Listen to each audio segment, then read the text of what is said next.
Puri ng Diyos, puri ng ating Panginoon.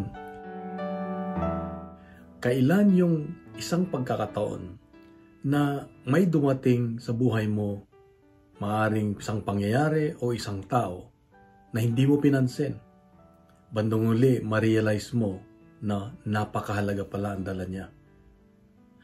Meron akong isang kaibigan na masyadong loaded sa trabaho at ibinubuhos niya yung oras niya, panahon niya sa trabaho. Wala na siyang time na magsimba at magdasal.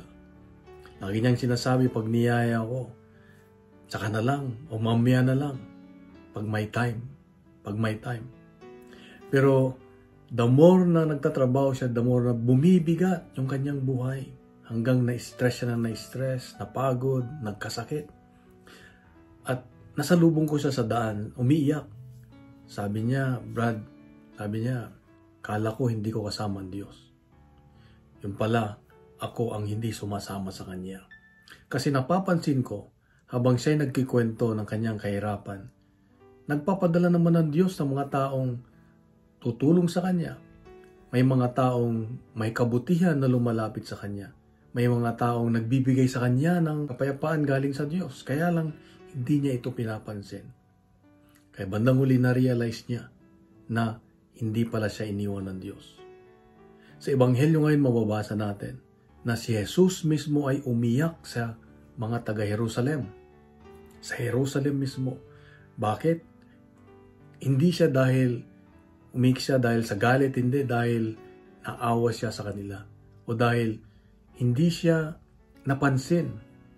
Kala nila papasok ang isang tagapagligtas na gagawa ng malaking milagro, gagawa ng isang malaking sign, pero pumasok si Jesus na tahimik lang at hindi nila napansin o hindi nila pinansin.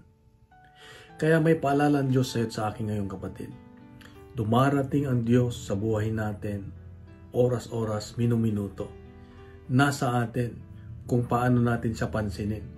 Maaring sa pagdating ng isang tao, pagdating ng mga pangyayari sa buhay natin, pagdating sa mga pagsubok natin, pagdating sa mga biyaya natin, kasama doon si Jesus.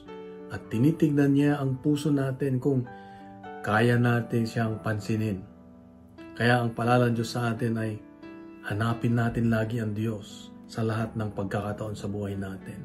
Nalulungkot siya sa tuwing hindi natin siya napapansin dahil magulo ang buhay pag wala siya. Tama yung sabi niya na kung wala ako sa iyong buhay, wala kang magagawa. Without me, you are nothing. Without me in your life, you are nothing. Kaya kapatid, napakahalaga ang paalala ng Diyos sa akin ngayon. Mahal niya tayo at hinihintay lang niya ay yung pansinin siya. Hinihintay lang niya ang pusong laging naghahanap sa Diyos. Ang pusong dating hangad lagi ang Diyos.